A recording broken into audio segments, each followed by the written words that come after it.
yourselves treasures upon earth, where moth and rust doth corrupt, and where thieves break through and steal.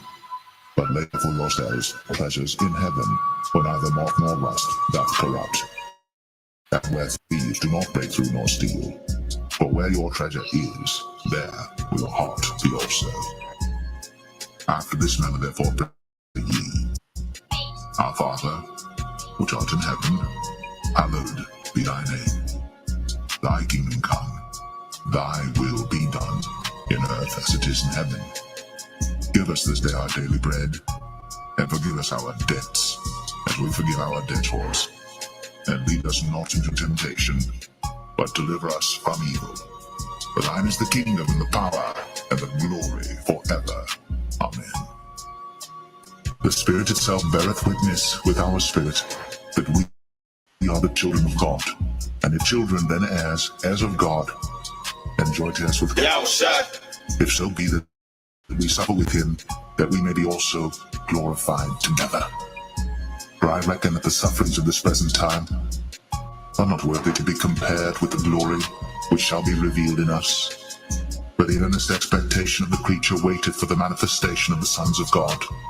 For the creature was made subject to vanity, not willingly, but by reason of him who hath subjected the same, in hope, because the creature itself also shall be delivered from the bondage of corruption into the glorious liberty of the children of God. For we know that the whole creation groaneth and travaileth in pain together until now. And not only they, but ourselves also, which have the first fruits of the Spirit, even we ourselves groan within ourselves, waiting for the adoption, to wit, the redemption of our body.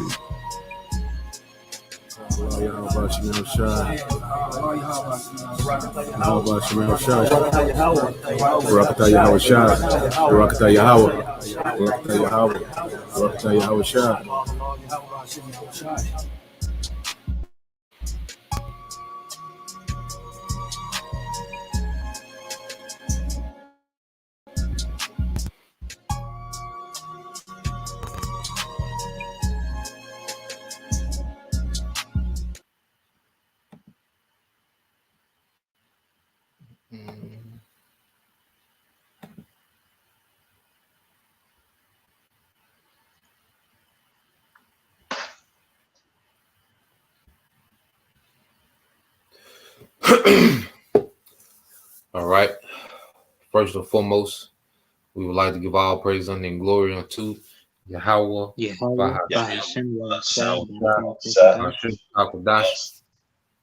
All right. Double honors unto the apostles and the elders of GMS who rule well, teach well, being great examples to his younger brothers, and peace and blessing, salutation to the hopeful lake out there pushing his word and truth and in sincerity across the four winds in the name of Yahweh Bashim Al-Shai, pushing to get up out of here. Shalom to the hopeful lake, the believers, the listeners, whom have came back to the obedience of the scriptures through faith in Yahweh Bashim Al-Shai.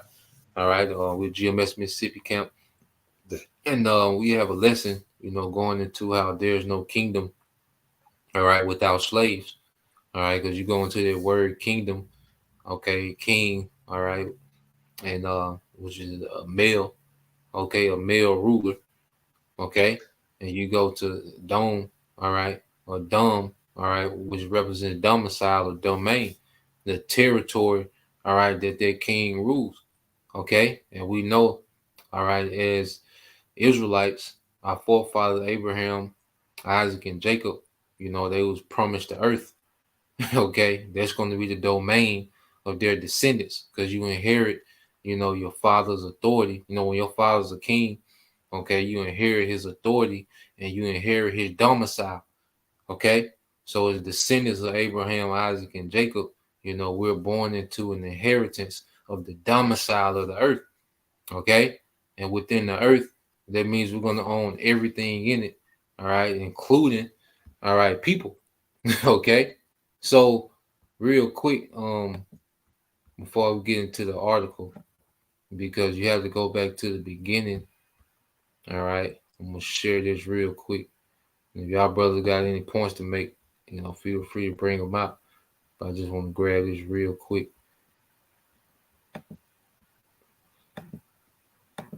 So this is the book of Psalm chapter 2.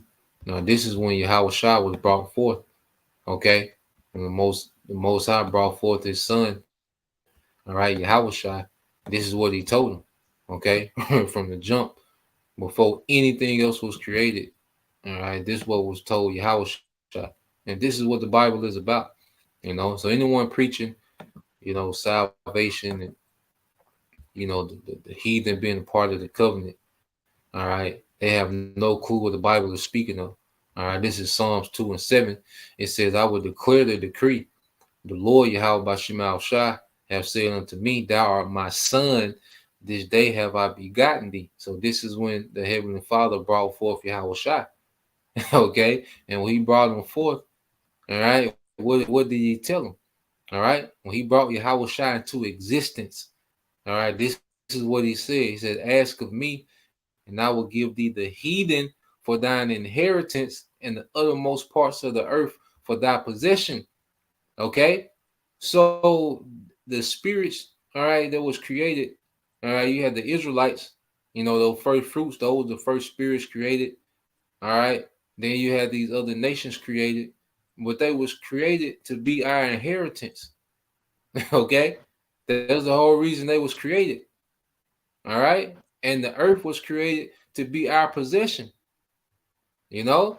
So the Bible is about us falling from glory, all right, coming back to glory, falling back from glory, you know.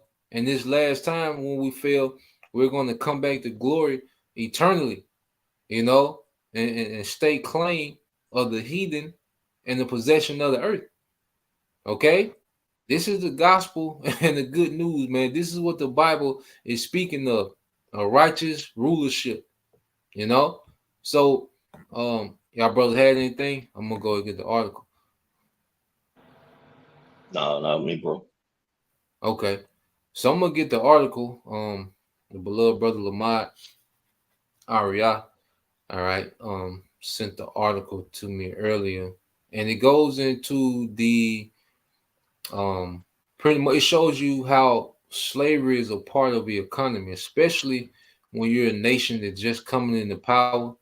Okay, slavery plays a major part of the economy. That's why you have something called a human resource.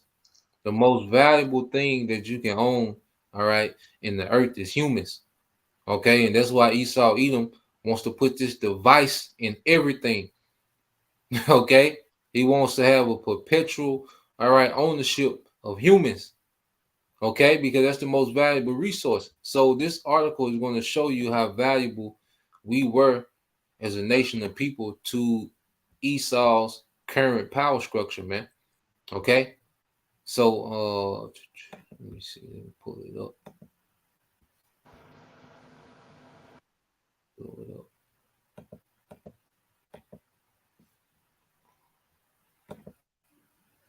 Can y'all see that on y'all end? They showing up pretty good. Yeah, yeah, come. I got it on here in my phone. Okay, come. So I'm gonna go into it. All right, this is we said digital history. All right, digital history, and we're gonna read these first 5 articles. All right, it says slavery played a crucial role in the development of the modern world economy. Okay, so this modern world economy, all right, was off the backs, okay, of Israelites, man. Okay, it says slaves provided. You finna say something, bro? No, I'll just listen to you, bro. Okay, it says slaves provided the labor power necessary to settle and develop the new world. Slaves also produced the products for the first mass consumer markets: sugar, tobacco, coffee, coca, and later cotton. Slavery was an integral part of the earliest multinational systems of credit and trade that arose in the 15th and 16th centuries. The African slave trade also stimulated European shipping, manufacturing, and gun making during the earliest phase of of the capitalist development, planters, all right, master craftsmen, and other early capitalists could not afford to pay wages. Chronically in debt, New World planters could exploit slave labor with expending scarce currency. Slavery provided the cheapest and most expedient way to meet the demand for labor in mining and agriculture. All right, and this is just when you have workers that you don't have to pay. That's the come up. Okay, Yeah, yeah, when you're getting all this free labor, that's a come up. And it's going to go into the numbers. It said the slave trade had profound, because really all they had to do was pay, for just enough food, and just enough shelter, all right, to keep them alive. Just enough clothing, food, and shelter to keep them alive, which is bare minimum, And that's where you get that slave diet from, man. All them scraps, hog maws and, chitlins. That's come from, us being fed the scraps off the farm, man. Neck bones and pig feet, pig ears. That's the scraps, man. And that's the standard American nigga diet. You got it, bro. You can say something. No, yeah, you're right, and that's the standard American diet, and they done turned that to a delicacy, man. And a lot of Jakes know that this is something that come from slavery, man.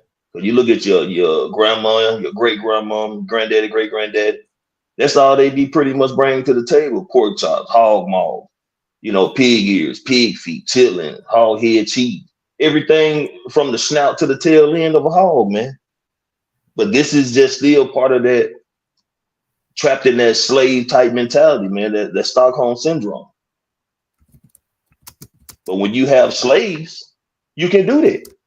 You gonna mold them into being the type of beast you want them to be. Yep. And to get the cheapest labor and give them the cheapest type of scrap they can give them, because they weren't giving them no steaks, nothing, no beef off of cows and stuff, chicken, really like that. You know what I'm saying? They were giving them that low end type of diet just to keep them going, man.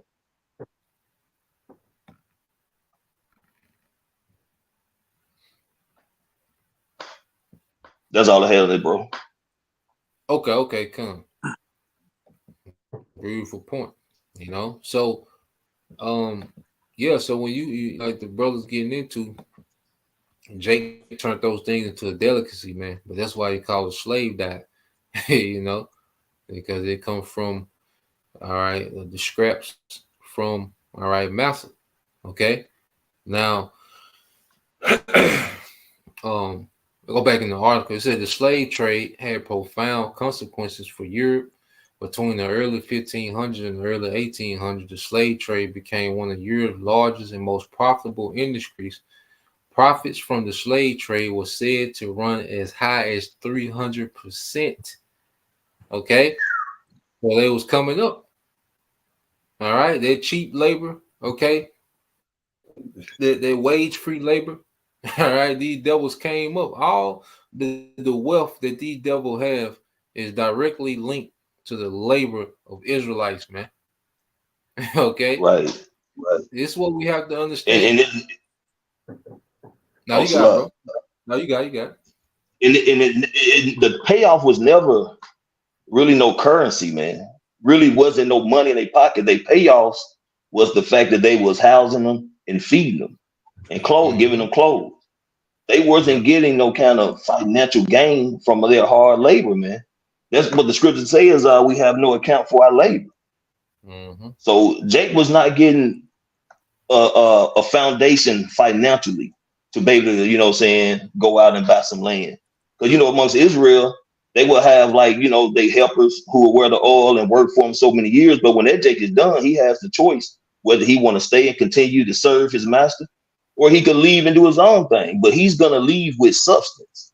But see, with Esau, you wasn't going to leave unless you was taken somewhere to be put in the ground somewhere.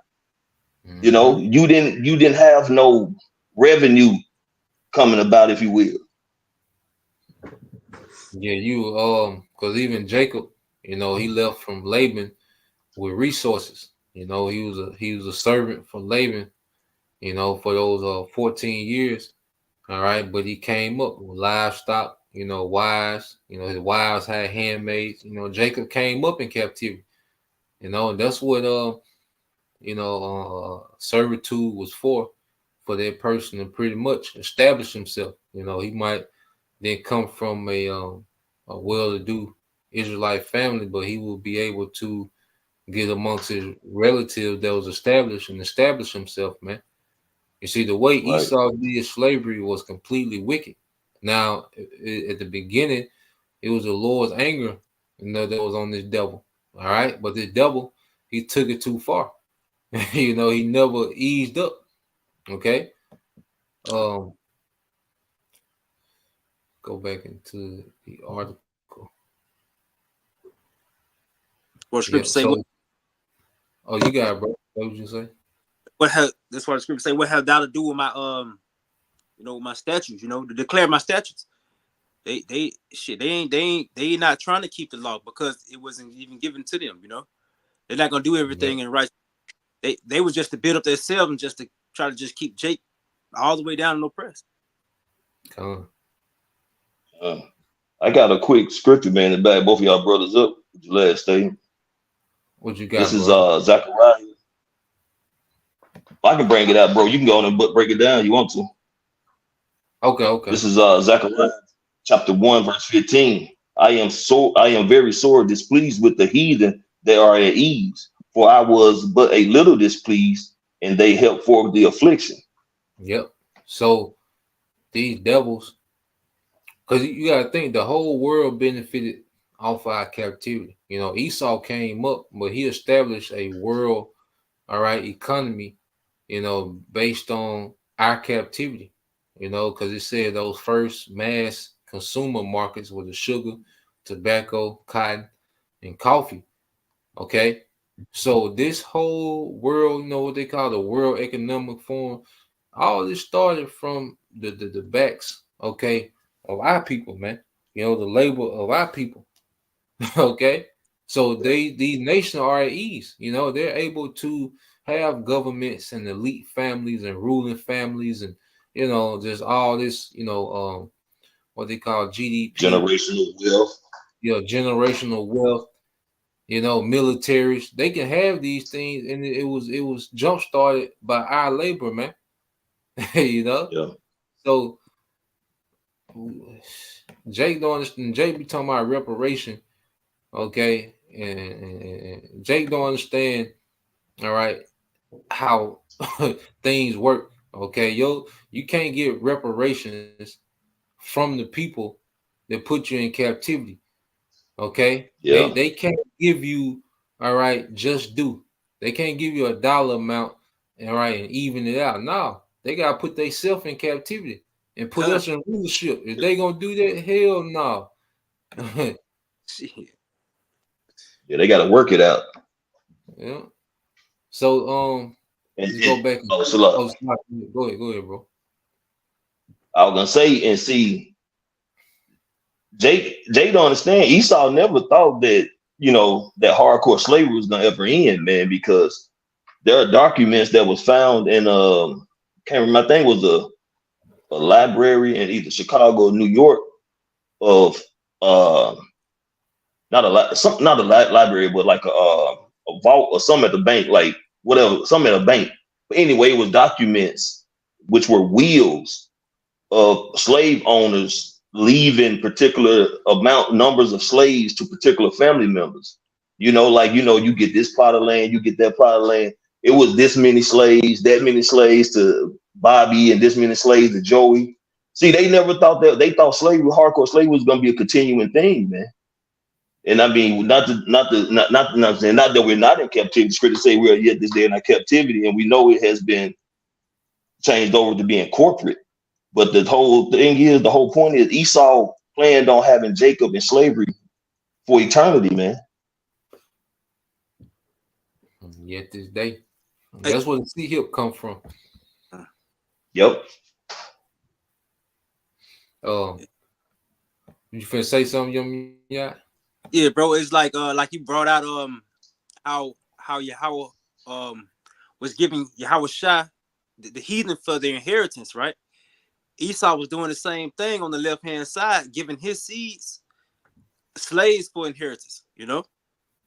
Yeah, and that was Esau and his blessing, because he was promised the fatness of the earth, so he was in his blessing. That's why everything was in his favor, but he just did it in wickedness. He never showed mercy. He never acknowledged, the Heavenly Father and his Son.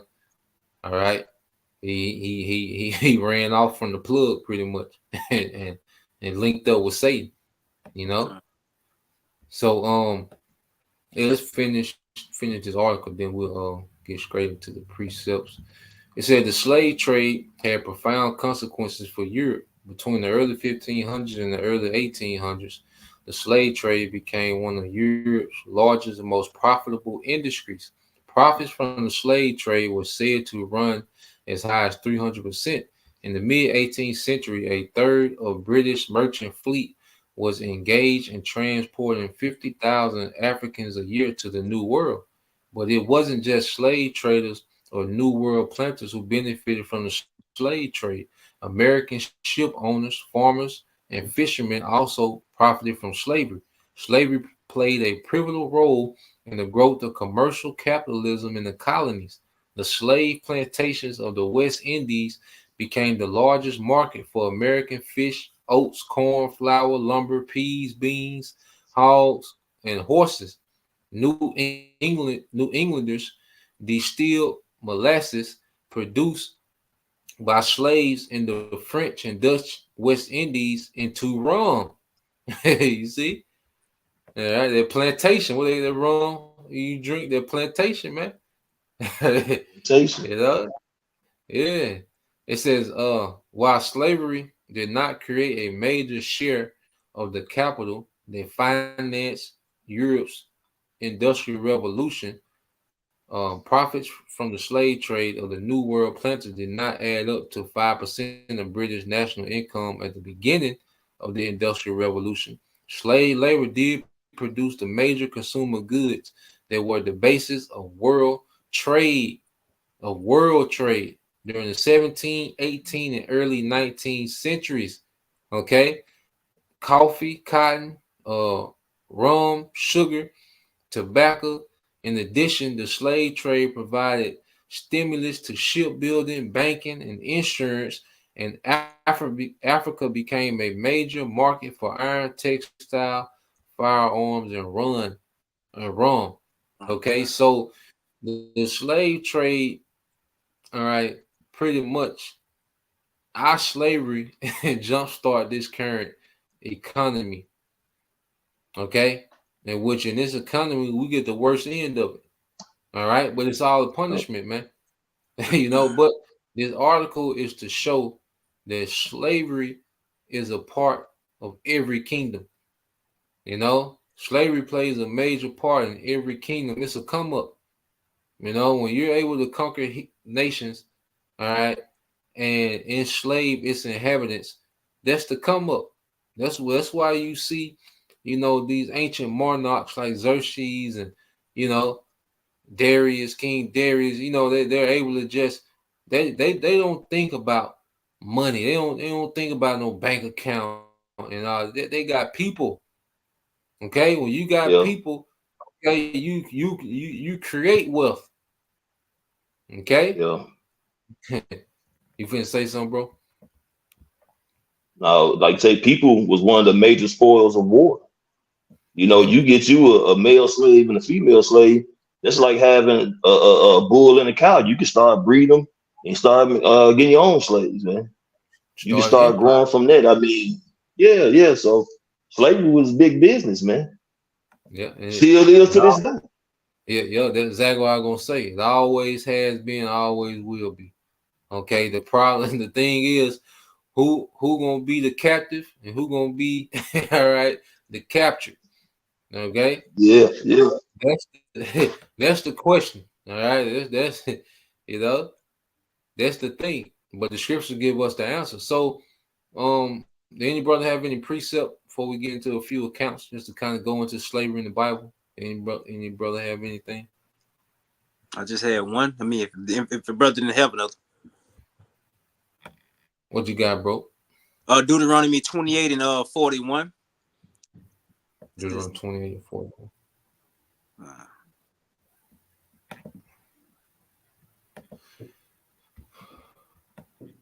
All right. It's the book of Deuteronomy, chapter 28, verse 41. It says, "Thou shalt beget sons and daughters, but thou shalt not enjoy them, for they shall go into captivity." Yep. And through this captivity, this is how Esau rulership expounded, through the earth. Yep. And this is why we still in the state of captivity now. As the brothers going into, being those basically those cattle, those cattle that was bred to the enemy, Yeah. Hey, and another. Oh, Slot, go. You got it, bro. Bro, you got it. No, I was gonna say the prison system. And granted, a lot of them niggas in there deserve to be in there. But the point is, prison system is another form of slavery, man, because they had them guys in there working, making horse saddles, car tags, all different type of things, man, for pennies on the dollar.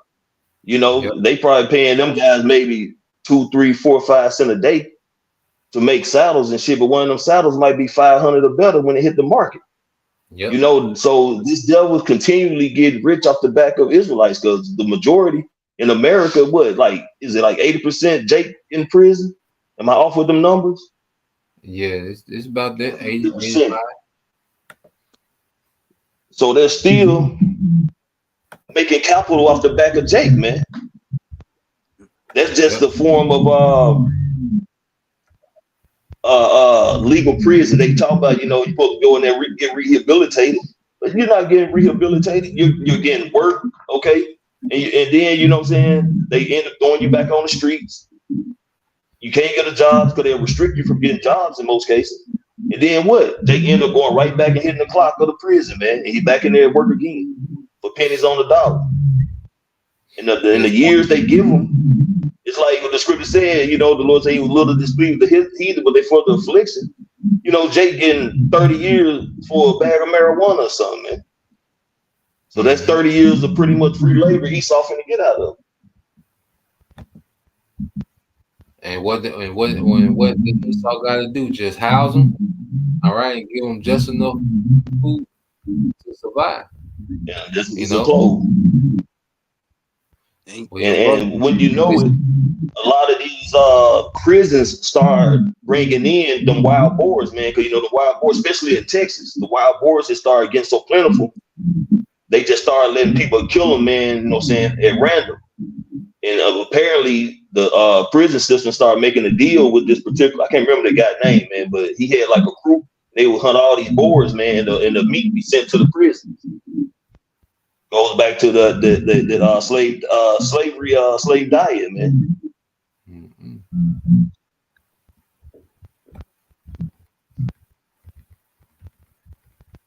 So let's get and brothers can get their mics. Just want to get some accounts dealing with us, dealing with slavery in the Bible in general. I don't know what the echo goes.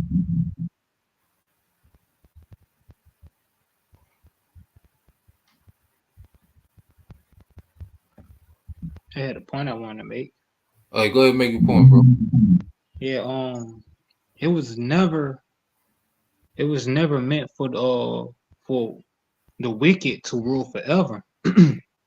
Because just by the way they rule, they destroy their own resource, and it all is in, and by that's happened, that's always producing a diminished process, a diminished work, because it just keep getting lower and lower, it keeps getting worse and worse. You cannot flourish like that. And this is I got a scripture for it. This is Proverbs chapter 29, verse 2. When the righteous are in authority, the people rejoice, but when the wicked bear rule, the people mourn. And that's why you see the world is in the state is in right now, because these people have no true understanding, because what the scriptures is the wisdom and knowledge and understanding. The scriptures give you the knowledge to how to operate in the earth, how to conduct with and in the earth. You see, that's why the law, statute, and commandment was given to what? To his people, because it makes them noble and righteous and give them that wisdom to conduct the earth, conduct the people and the earth. I had Esau, he's a sorry, bro. I was gonna say Esau's just a horrible ruler, man, because he's not even looking out for his own people while he has rule over the earth, man. His own people are suffering, man.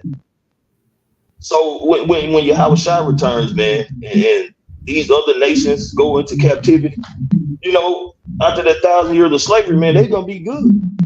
They're gonna be subjected to the ways of the nation of Israel, the law, statutes, commandments, but they're gonna have their own lands. They're gonna be able to be living comfortable, if you will. Okay, they're gonna be able to just, as long as they stay in the guidelines of the Heavenly Father and the Son's law, statutes, commandments, they're gonna be straight. But see, with Esau and rulership, man, everybody's in a down spiral, man. Nobody really, baby, can really come up. Nobody can really be sustained, man. Because if you take a deal with them, okay, like these athletes and everything like that, you got to make these wicked ass sacrifices, man. You're gonna have to lose a family member. All right, you're gonna have to give up your rear end, and that's still gonna leave you destroyed at the end of the day. But when Yahushua is in rulership, man, everybody's gonna be good, especially the nation of Israel, man. Even the 2/3, when they come back through the loins of the elect, they're gonna be, in their right mind. They're gonna have the law, statutes, commandments, written in their inward parts and their law, okay, in their minds, and they're gonna be good. Because righteous rulership is gonna be at the forefront by way of who? Yahushua, King David, the 12 and the remaining of the elect, man.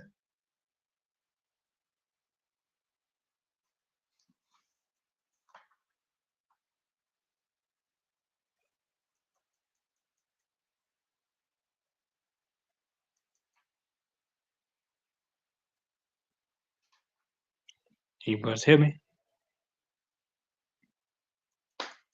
Gun. Yeah, I had one more precept I want to get before I pass it back to y'all.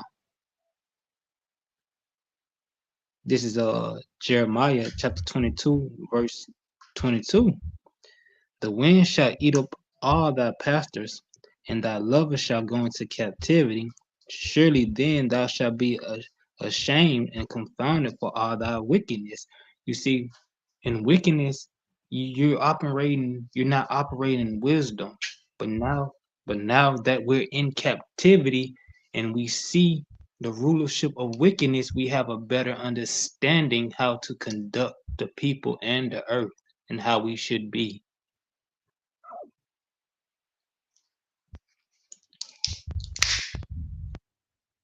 That's all I want to say.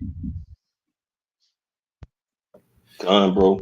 So we're learning good and evil. We're learning righteousness and unrighteousness. So we couldn't be those king and priests to be able to rule in righteousness if we don't know how the wicked and unrighteous conduct. Okay, we need to be able to distinguish the different behaviors, man. So we have to know both sides.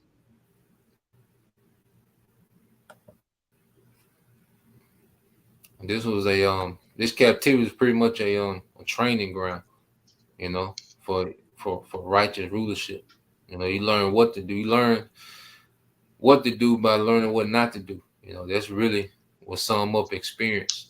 And in this modern society, when people hear slavery, you know, they look down on it, you know, and they look at it, you know, as inhumane, you know, but they have the mindset of how Esau Edom did slavery.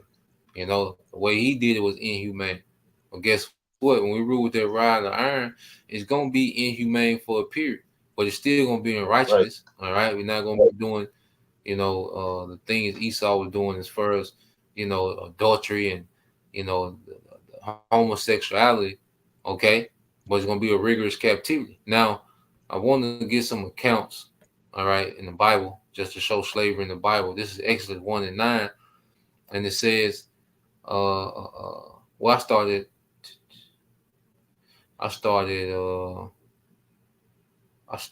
6. It says, and Joseph died, and all his brethren, and all their generation, and all the children of Israel were fruitful and increased abundantly and multiplied and waxed exceeding mighty, and the land was filled with them. Now there arose a new king over Egypt, which knew not Joseph. All right, because when we came into Egypt as guests of Joseph, you know, and Joseph was second in power on the Pharaoh. But when Joseph died, all right, his brethren died, all right, and then Pharaoh died. Okay, it was a new king of Egypt, it was a new Pharaoh.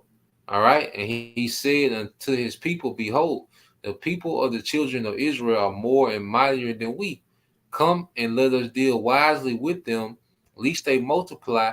And it come to pass that when there falleth out any war, they join also into our enemies and fight against us, and so get them up out of the land. Therefore, they did set over them taskmasters to afflict them with burdens, and they built, all right, for Pharaoh treasure cities, Python and Ramses. Okay, so this is slavery. This is captivity, slave labor.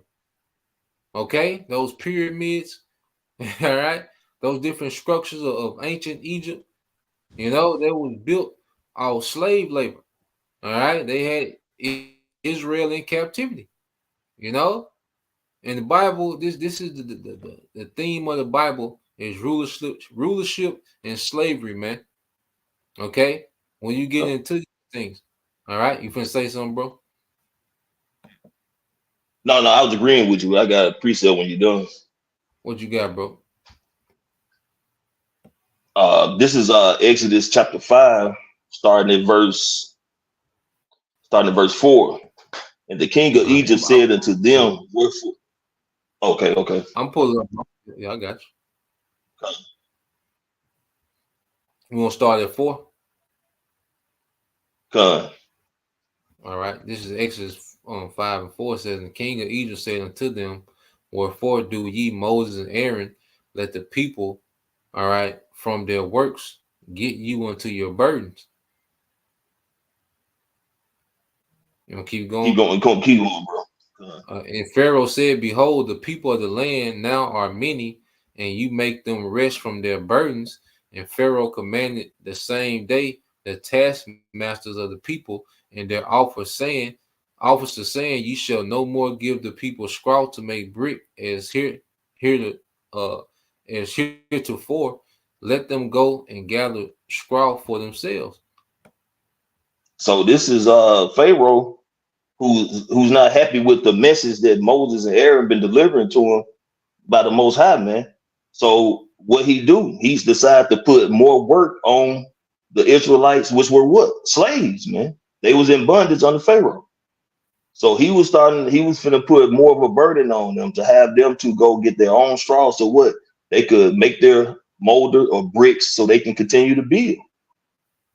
So what the point is that Pharaoh was commanding his taskmasters to have these slaves to continue to do the work they're doing, but to go get their own straws, man, because they were slaves. Egypt had slaves, Pharaoh had slaves, and they were Israelites.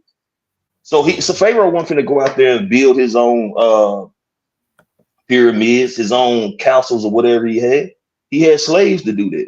So that's the purpose of slaves, because that Egypt was what? A kingdom or an empire. And they had slaves to what?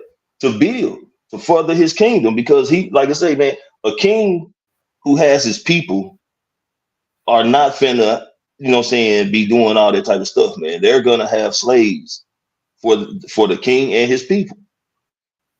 They're not finna be on the bondage like the nations they pull in. Because you had the Egyptians, and what? The Egyptians had Israelite slaves.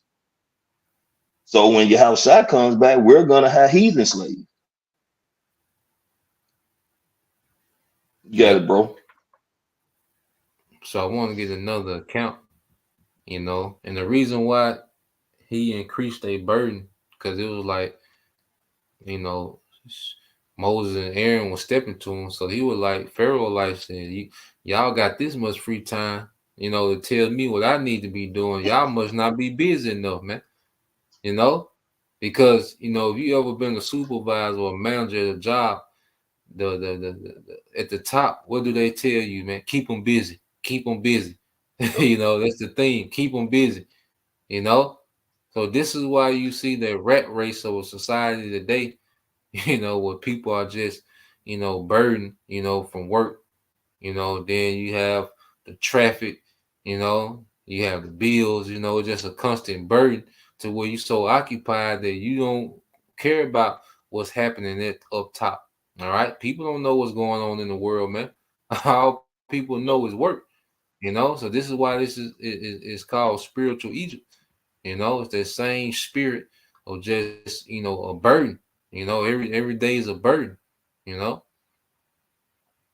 Now you had this account, all right. When Joshua and the children of Israel they was conquering. This is after they took down Jericho and a few other of those Canaanite, all right, tribes. And as they was coming through, you had one tribe of Canaanites tried to act as if, you know, they was from a far country, you know, but they was local, okay? Well, they were trying to get it out of having to deal, you know, with Joshua and the armies of Israel. So, you know, it made it seem like they came from a far country and their food was rotten, and you know, they came with gal. All right. So when Israel found out, all right, this is, you know, what Joshua and the men of Israel made them do, because they promised that they wouldn't kill him. Okay, so they couldn't kill him. All right, so they had to come up with something else. All right, and it says, this is Joshua 9:17. It says, and the children of Israel journeyed and came unto their cities on the third day. And this is the cities of the Canaanites.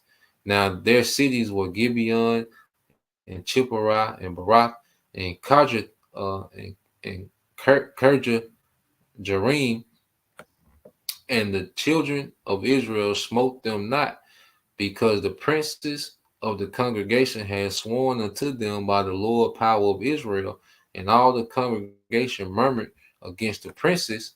But all the princes said to the congregation, we have sworn unto them by the Lord power of Israel. Now therefore we may not touch them. So they couldn't kill them because they had made an oath that they wasn't going to kill them.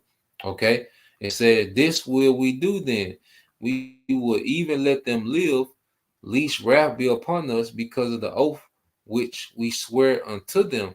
And the princes said unto them, let them live, but let them be hewers of wood and drawers of water unto all the congregation, as the princes had promised them. Okay, so they made them hewers of wood and drawers of water, which they put, all right, those Canaanites in captivity. They made them servants. Okay. So when you read the Bible, it's full of nations putting other nations in captivity. There was Israelites putting Canaanites in captivity, man.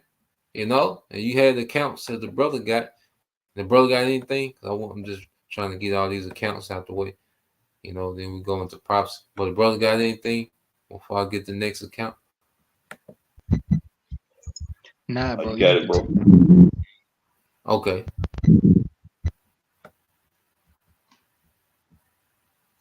All right. So let's get this account. All right, because you know, we went into captivity several times, you know, and you had times when we were put nations in captivity, but we've been in captivity, majority of our time, as a nation. All right, this is Israel, like your uncle, that was in and out of prison. You see that nigga for 2 months. If you gone 8 years, come back, for a year, leave another, 5 years. That was us, man. This is Jeremiah 39:1 says, in the 9th year of Zedekiah, king of Judah, in the 10th month came Nebuchadnezzar, king of Babylon, and all his army against Jerusalem, and they besieged it. In the 11th year of Zedekiah, in the 4th month, the 9th day of the month, the city was broken up, and all the princes of the king of Babylon came in and sat in the middle gate, even Naga, Sharazar, all right, Shem, Garnabo, Sarkism, Rab, Cyrus, man, the Babylonians, god damn, we named them niggas. All right, so the Babylonians coming to the gates, when they besieged it. And verse 4 says, and it came to pass that Zedekiah, the king of Judah, saw them and all the men of war. Then they fled and went forth out of the sea by night by the way of the king's garden. All right, so Jake, tried to escape. All right, said by the gate betwixt the two walls, and he went out of the way, all right, of the plain. But the Chaldeans' army pursued after them and overtook Zedekiah in the plains of Jericho. And when they had taken him, they brought him up to Nebuchadnezzar, king of Babylon, to Riblah in the land of Hamath, where he gave judgment upon them. The king of Babylon slew the sons of Zedekiah, all right, in Riblah before his eyes. Also, the king of Babylon slew all the nobles, all right, of Judah. Okay. Moreover, he put out Zedekiah's eyes and bound him with chains to carry him to Babylon. And the Chaldeans burnt the king's house and the house of the people with fire and break down the walls of Jerusalem. Then Nebuchadnezzar, the captain of the guard, carried away captive in Babylon the remnant of the people that remained in the city, and those that fell away and that fell to him with the rest of the people that remain. Okay, so when you conquer a nation of people, it's a common practice that those the people you conquer go into captivity. Okay, we have in our law certain rules dealing with war. Okay, on how we would handle nations that we conquered, but it's just a common thing. Okay, and now Esau has everyone thinking that life is a lifetime movie. Okay, but nah, man, this is just how the world works. Okay, and we're still in captive. It's just we're not in chattel slavery. Okay, but we're still captive to a nation of people, man. It's just one nation taking down another nation, man. You go into the Bible, it's full of it. Okay, and it's happening now. All right, you got it, bro. You finna say something? I would say because one way that a particular people are ruling is because the law of the land is theirs. They come up with the laws, man. And who come up with all these different laws that you have to obey, to be able to keep what so-called freedom you have. It's Esau Edom's laws, man. Mm-hmm. So I want to just get this account real quick, because when Egypt put taskmasters over us, because Egypt was a superpower at the time. Okay, but under King David, Israel became a superpower. So I just want to get this account of King David and his triumph, and how it played out for Solomon. Get these two accounts, and then, like I say, we can get into the prophecies, and we close it out. This any brother had any points or anything they want to say before I get this account? Not yet. You good, young guy?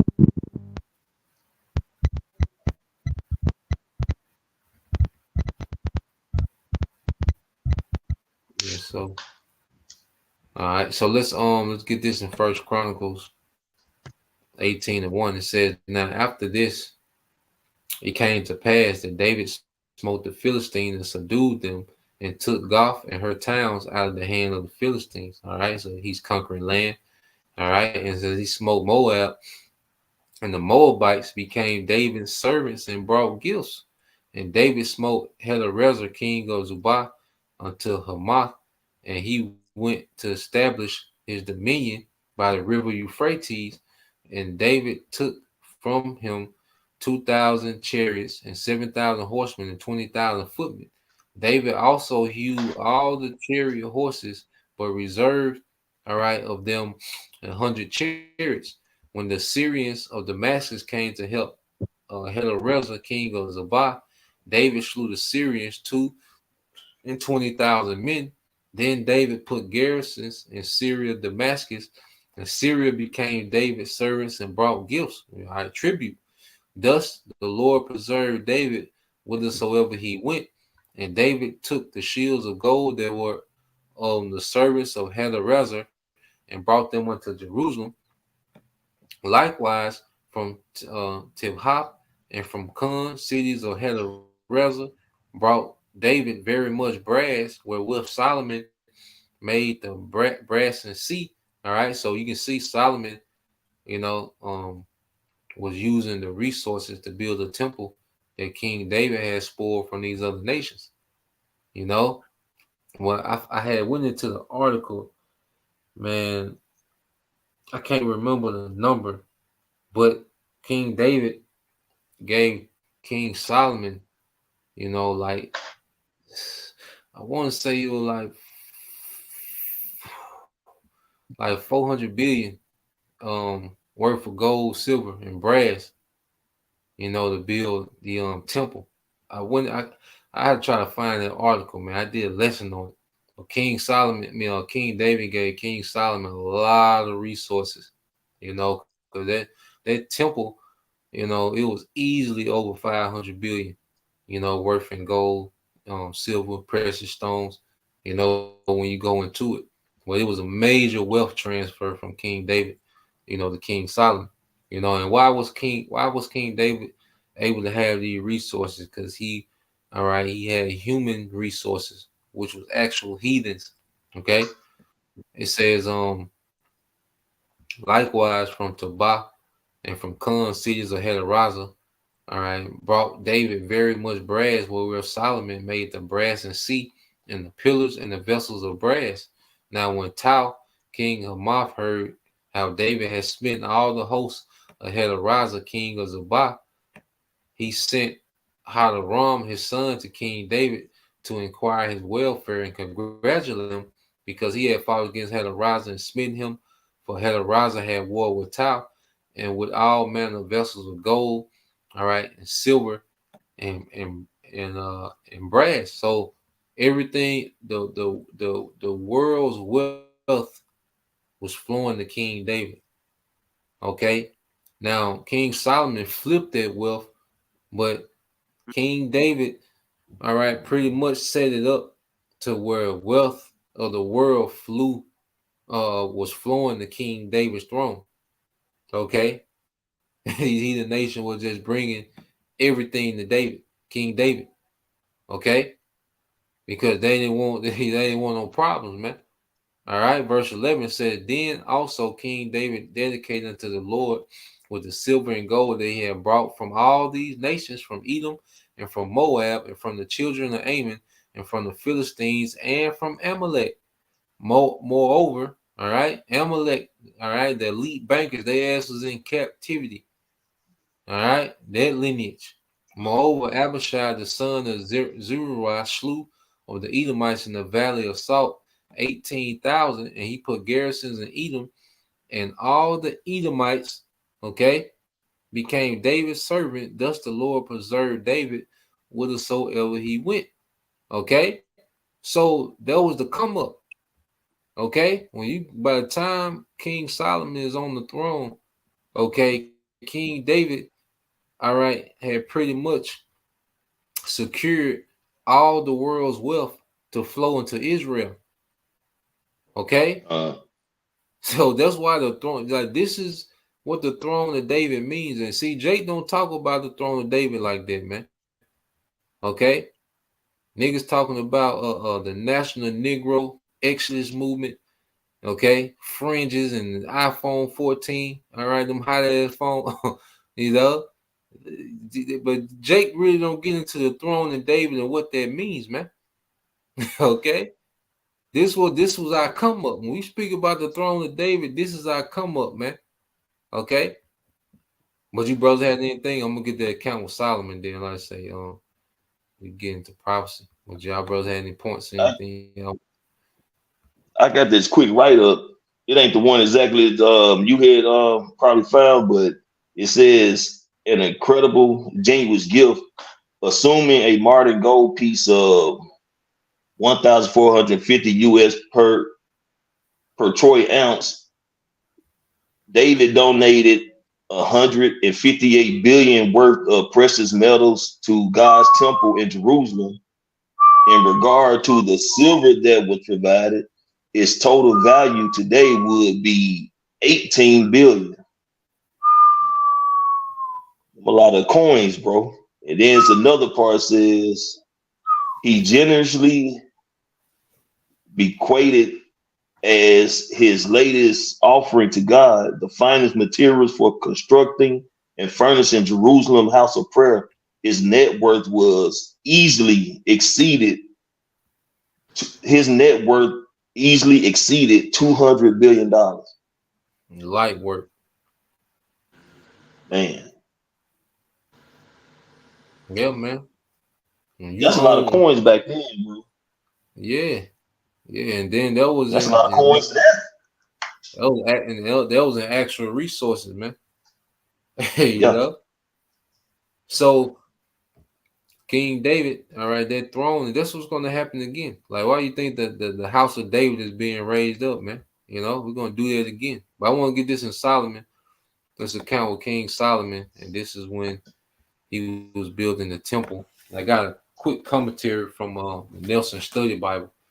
So when you go to First Kings, the 5th chapter, all right, and this is pretty much when King Solomon had an alliance with King Hiram, all right. So when you go to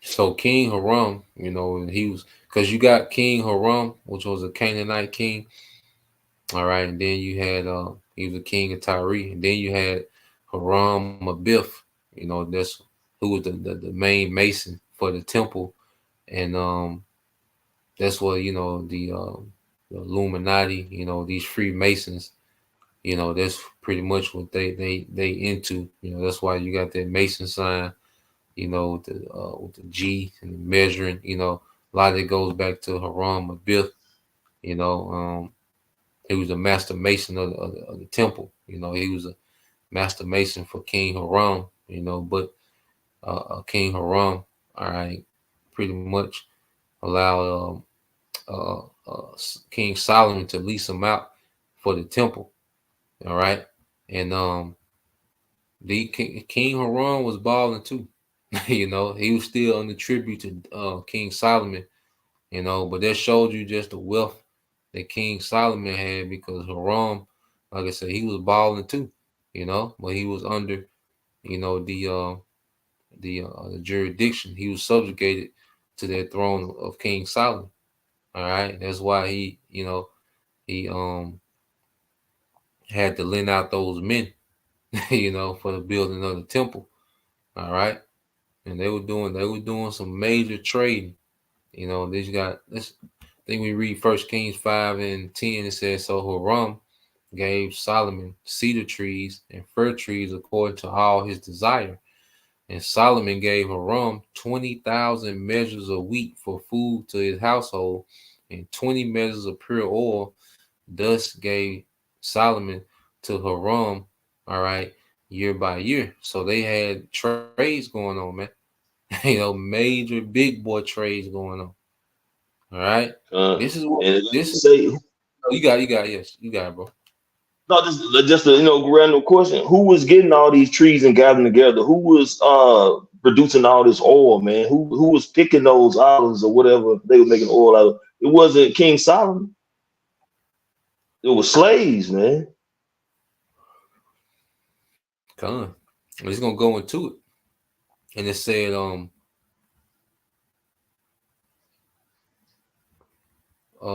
Kings 5:16 says, besides the chief of Solomon's officer, which were over the work, 3,300 which ruled over the people that wrought and work. Okay. And King Solomon put Israelite men, all right, as pretty much supervisors, man, over the work of the heathen.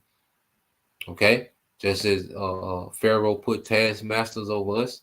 All right, King Solomon put taskmasters over the heathen in the building of the temple.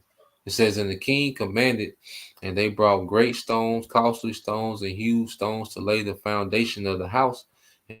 And Solomon's builders and Hiram builders did hew them, and the stone squares. All right, so they prepared timber and the stones to build the house. Now, when you go to the Nelson Study Bible, all right, and you go into the commentary for verses 16, it says the large workforce detailed here was made up of non-Israelites. You hear that? Non-Israelite. All right. You hear that? The clowns in Boston. All right. The large workforce detail here was made up of non-Israelites and constituted a permanent group of slave laborers. All right. And in 18, all right, it says in record, in 2 Chronicles 2:2 and 18, record the number of supervisors as 3,600 Canaanites. All right. To these were added 250 Israelite chief overseers. So you had supervisors, those are the Canaanites, those are the heathens, but then you had the managers, all right, was 250 Israelite chief overseers. Okay, so just today, you have Jake that's on the floor, then you might have a lead man that's a Jake, supervisor that's a Jake, but the higher you get up, it start getting lighter and lighter, man. And that's how it was under King Solomon. All right, it was Israelites in all those chief positions of overseeing the work, man. But it was heathens doing the work. Okay, slave labor. All right, he said the scriptures, the commentary let you know that this is a slave labor. He said constitute a permanent group of slave laborers, man. Okay. Oh man. So let's see. Any brothers got anything? But I just want to bring those points out, man. Because that's what we're going to get back to. We been put in captivity this time for our disobedience. But now the Lord is finna get ready to have mercy, man. So the brother have any precepts? Precepts concerning prophet? Yeah, just dealing with the topic. Want to get this? You had one, hello. Not this one, but one concerning prophecy. I got Kind of disruption in the phone. Yeah, that's your phone. So can y'all hear me? Yeah, it's got a storage somewhere.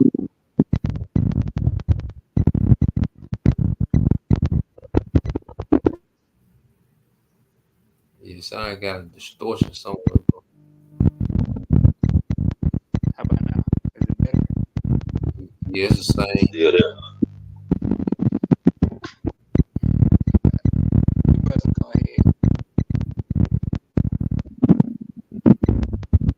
You just muted, bro. I don't know what it might. Would you connect the Wi-Fi or you straight on data? Data. Oh no. So yeah. So let's. I got one, bro. What you got, bro? I'll get it for you. That Luke 16, starting at verse 19. I guess to read the 25. Yeah, I guess 19 to 25.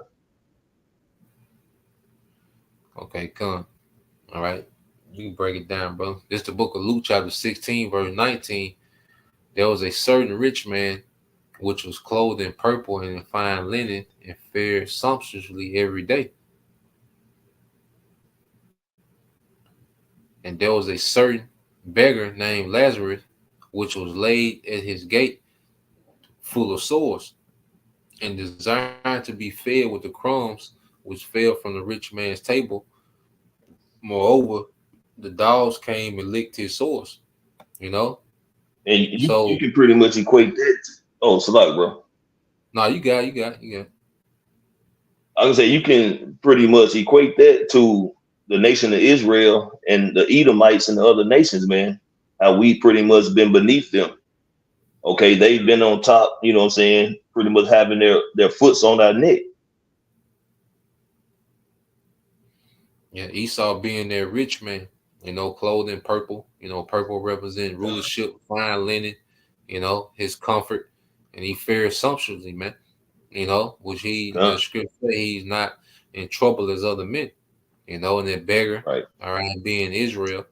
And like you say, that even going back to that slave died, those are the crumbs, all right, from the rich man's table, and even today, Jake, brag about, all right, these salaries, what they call a high value man, $100,000 a year, Jake is considered a high value man. All right. Well, you have these devils, okay?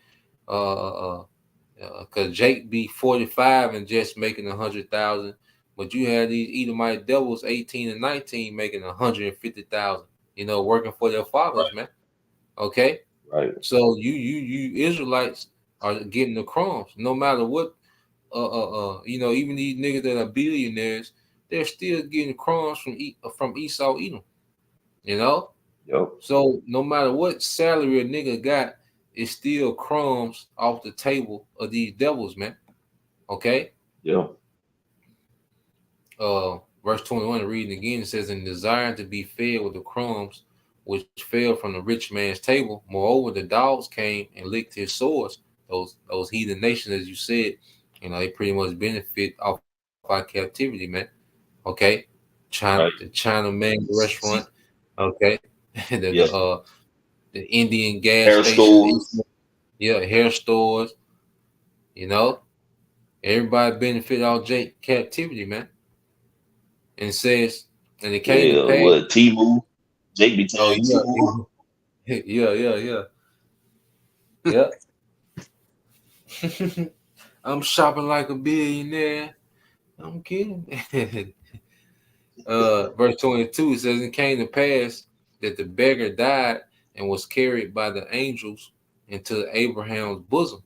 All right. And Abraham's bosom goes because the promise was given to Abraham of rulership, in the bosom, it means you're being comforted, So at the end of this captivity, man, that we're serving out, we're coming into the blessing of Abraham, man.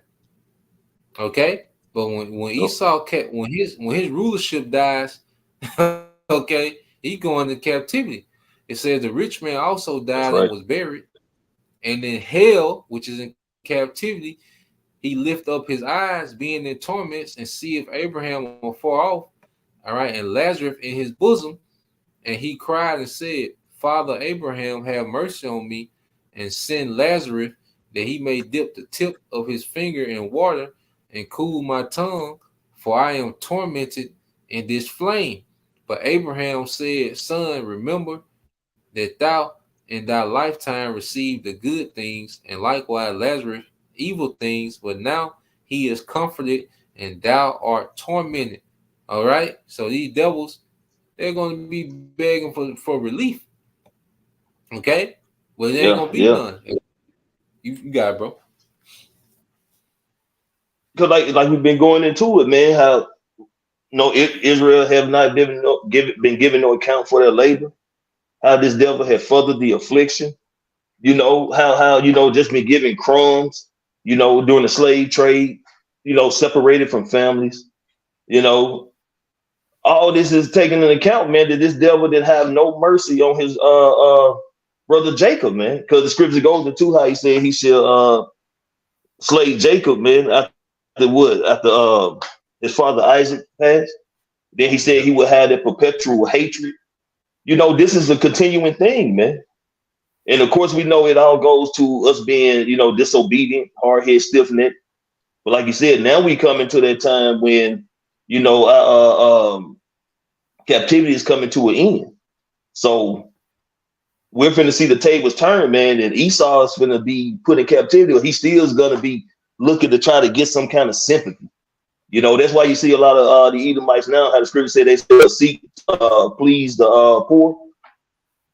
But it ain't gonna work, man. At the end of the day, the Lord's elect, man, we're looking forward to this devil going into slavery, man. So these other Israelites, camps, or just you average Jakes who don't want to see this devil go down. I mean, you're gonna go down with him. Because if you're not a friend of the Lord, you're an enemy of the Lord. And if you don't want these people to be taken out of power, then you're an enemy of the Lord, man. Mm-hmm. And I want to get this from the brother real quick. This is from the brother Beyond Yashala, Psalms 47:1. It says, "Oh, clap your hands, all ye people, shout unto the Most High with the voice of triumph." All right. And this is speaking of Israel with triumph. Okay. And we finna triumph the earth. Jake got to think bigger than the Fringe t-shirt, man. Okay. We finna triumph the earth. And it says, "For the Lord, Yahweh Shema Shah, Most High is terrible. He's a great king over all the earth. All right. He shall subdue the people under us and the nations under our feet." And that's what was told in Psalms 110. We'll get that. And this is what Yahweh Shai is waiting on. As he's at the right hand, he's waiting to come subdue these heathens, man. This is the purpose. All right, Yahweh Shai is coming to deliver his elect, okay, and subdue the heathen, man. That's the mission this time. He came to be that sacrifice, so we will have a grace period, in which, because this grace period, like we was talking about earlier, this grace period was a time for us to be in captivity, but learn how to be rulers, learn how to be balanced, understand righteousness, understand. Because see, in the kingdom, we're going to know how to judge every person in the kingdom, from the working man to the rich man. We're going to know how to judge every person in the kingdom, every class, because we at the bottom. So we get to see things from the perspective of the bottom. And now we have this understanding.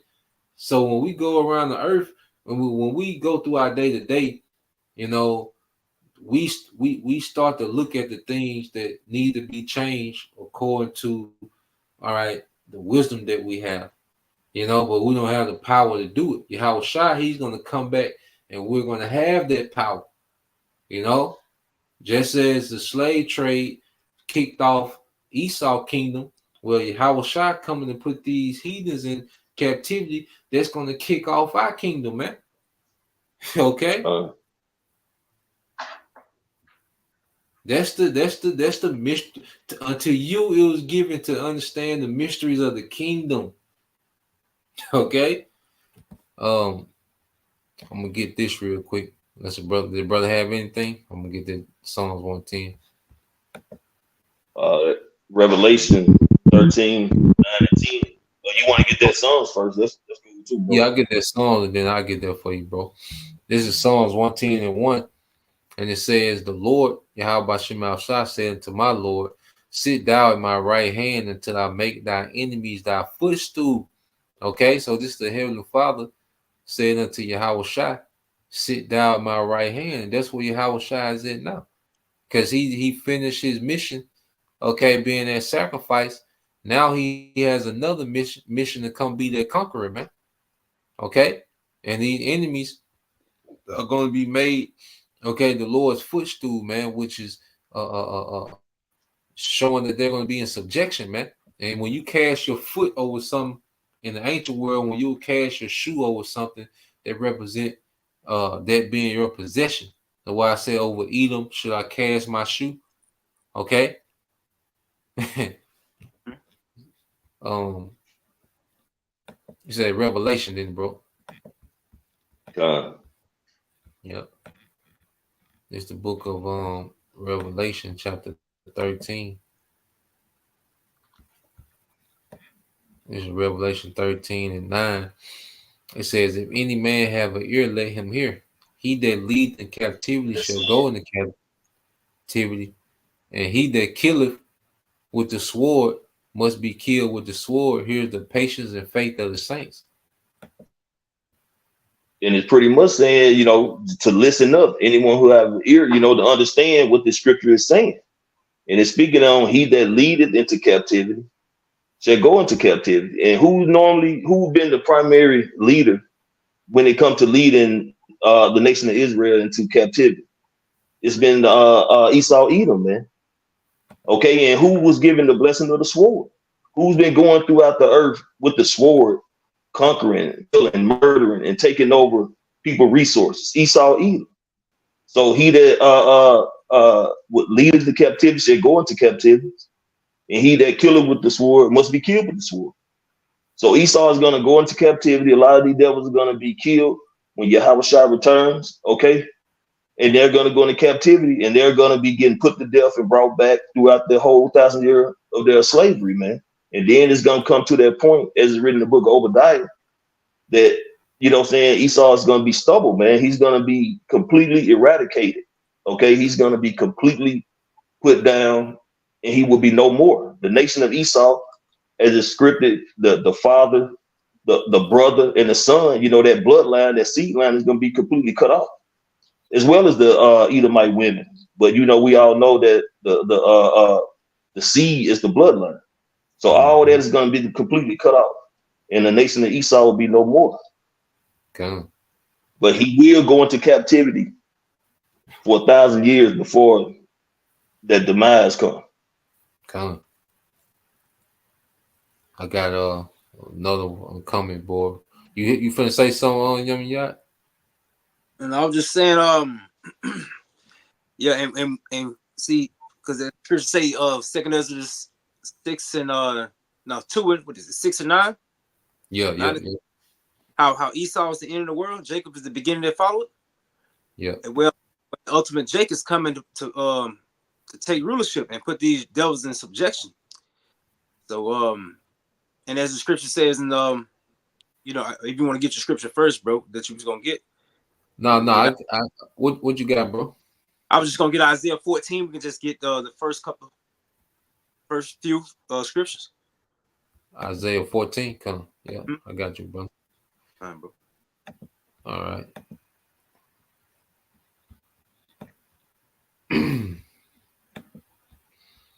Let's see. I'm trying.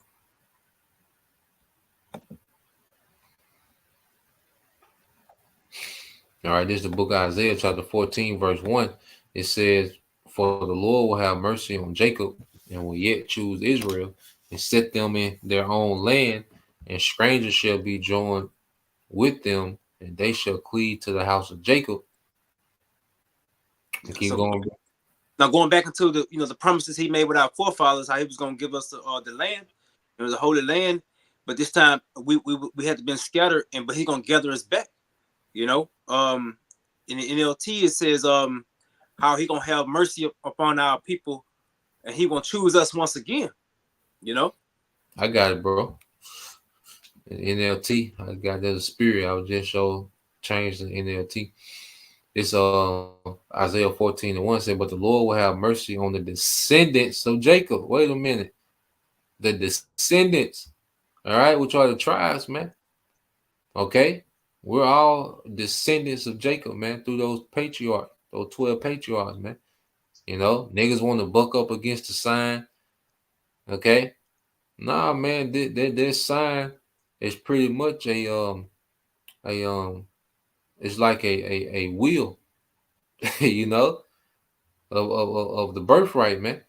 It says he will choose Israel as his special people once again.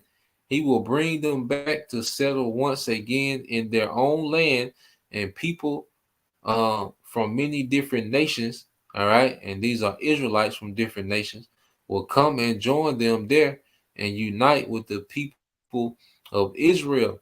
Okay, so these are actual that's not actual heathens. Those are Israelite foreigners, man. Okay, I'll keep going, bro. Yeah, bro, I got 1%. So if I cut off, yeah, but you can keep going, bro. I'm trying to log in on my other phone. All right. It says the nations. Let me go to KJV. okay. Yeah. All right. Yeah. All right. It said Isaiah 14:2 says, and the people shall take them and bring them to their place. And this is the heathens being brought to their place of captivity. And the house of Israel shall possess them in the land of the Lord for servants and handmaids, and they shall take them captives, whose captives they were, and they shall rule over their oppressors. So all these nations gonna be a spoil of war because we're gonna inherit these nations under Yahweh Shai. And it's and the main oppressor now is Esau Edom, you know. So that's why he gonna get the worst punishment, you know, by being taken out the earth forever, man. You know, as the nation of Edom.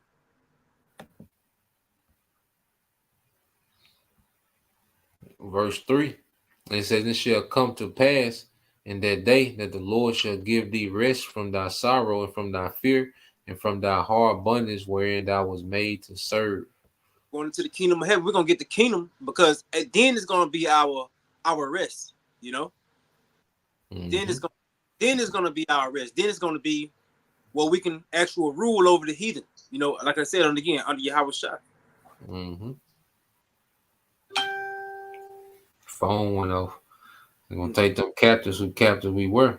So I want to get this from the brother. Yeah, we can end it here. You know, we're an hour 20 in. Unless a brother had anything else. Does the brother have anything else? I had one more, bro. I want to bring out. Cause I'm gonna end with what the young got. What you got, bro? Daniel 7, chapter 26 and 27. Okay, I got you.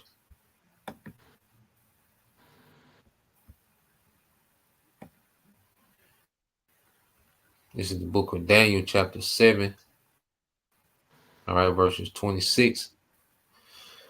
It says, but the judgment shall sit, and they shall take away his dominion to consume and to destroy until the end. And that's the judgment, okay, of Esau Edom being removed from power. Okay, that's why his dominion gonna be taken away. All right, and his infrastructure gonna be destroyed. Okay, there will not be one concrete building, okay, in the kingdom. All this coming down. Okay, not one sidewalk, a bike lane, nothing.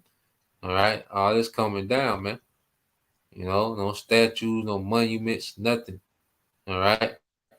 Verse 27 says, in the kingdom and dominion and the greatness of the kingdom under the whole heaven, which is the earth, shall be given to the people of the saints of the Most High, whose kingdom is an everlasting kingdom, and all dominions shall serve and obey him. Okay, King of Kings, Lord of Lords. You got it, bro. I don't know. It's pretty much self-explanatory. Like you say, King of Kings, Lord of Lords, all these shall bow, man. All the other nations, You know, they're going to be slaves. They're going to be under dominion. You know, the animals, the plants, everything is going to be under dominion of Yahweh Shai and the Israelites, man, the kingdom of heaven. And that kingdom is everlasting. So these other nations think they got next. Ain't nobody got next, man. It's going to be Yahweh Shai, and that's going to be the end of it. Yahweh Shai's kingdom is going to be a forever kingdom, man, everlasting. And he's gonna be perpetual servants. You know, it's gonna go from a rigorous captivity, and eventually they're just gonna be in perpetual servitude, man. You know, a lot. You want to see your phone, see what they're doing. Y'all can hear me? I'm coming out. Sound better. Still a little distortion.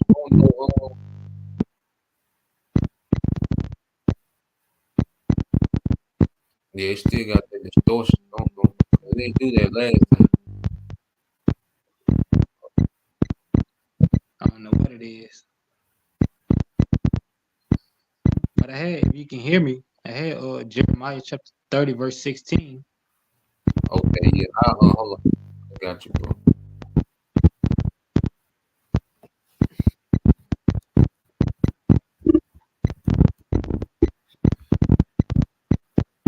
The brother had hope.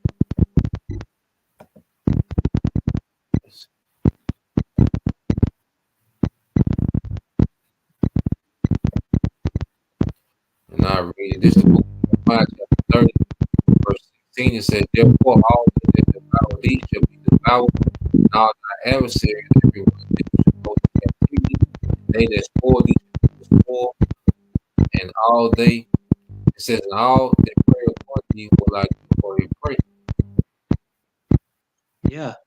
So all those people that has made merchandise of us from Esau, Edom, from Ammon, to Moab, to all these other nations, they will be put into captivity for what making merchandise of us, taking advantage of us in our lower state.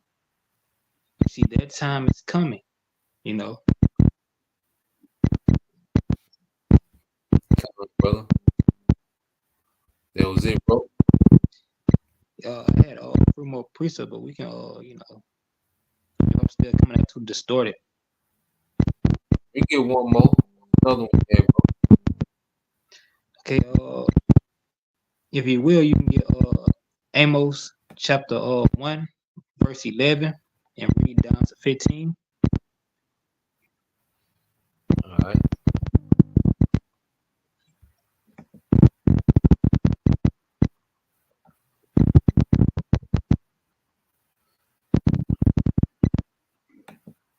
Hey, see if you turn your phone down a little bit.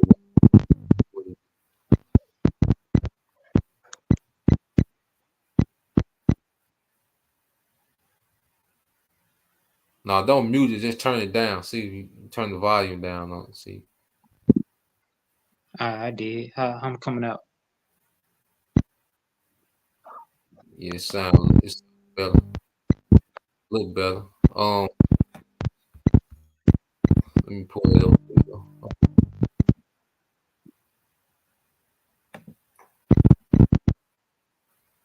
All right, this is the book of Amos, chapter 1, verse 11.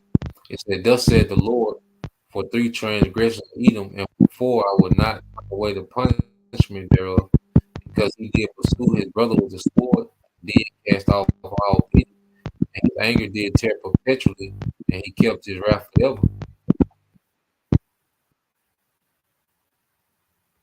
Yeah, because again, as scripture say, he kept his wrath forever. He did not let it go. So once he get into captivity, he's gonna stay in it until he's done away with, you know.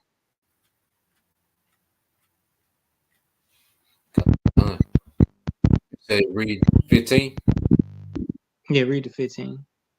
All right, it said, but I will send fire upon demon, which shall devour the palaces of Bible.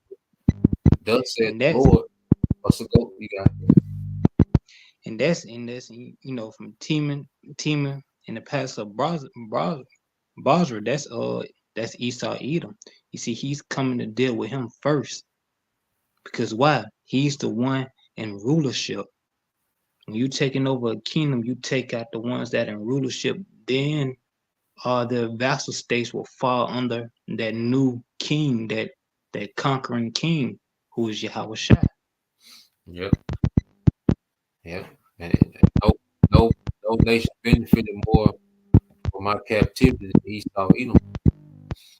This is verse 13 said, "Thus said the Lord, for 3 transgressions of the children of Ammon, and for 4 I will not turn away the punishment, because they have ripped up the women with child in Gilead, that they might enlarge their border." And that's them destroying destroying people to, like, how you doing war, you destroy them, take their children, take their possession, take their cattle. You see, all these things they did, it's gonna be turned upon their heads. Verse 14 said, "But I will kindle a fire in the wall of Rabbah, and it shall devour the house with shouting in the day of battle, with a tempest in the day of the whirlwind. Their king shall go into captivity, he and his princes together, said the Lord Yahweh Shai." And that's all the nobles of this world, them all the elites, them the upper class, Edomites, Ammonites, Moabites, whatever ites you is, except for Israelites. all those people that has, taken advantage of us is going down in a terrible day. And it's, that whirlwind tempest talking about thermonuclear fire and fire from the chariots of the Lord. The day of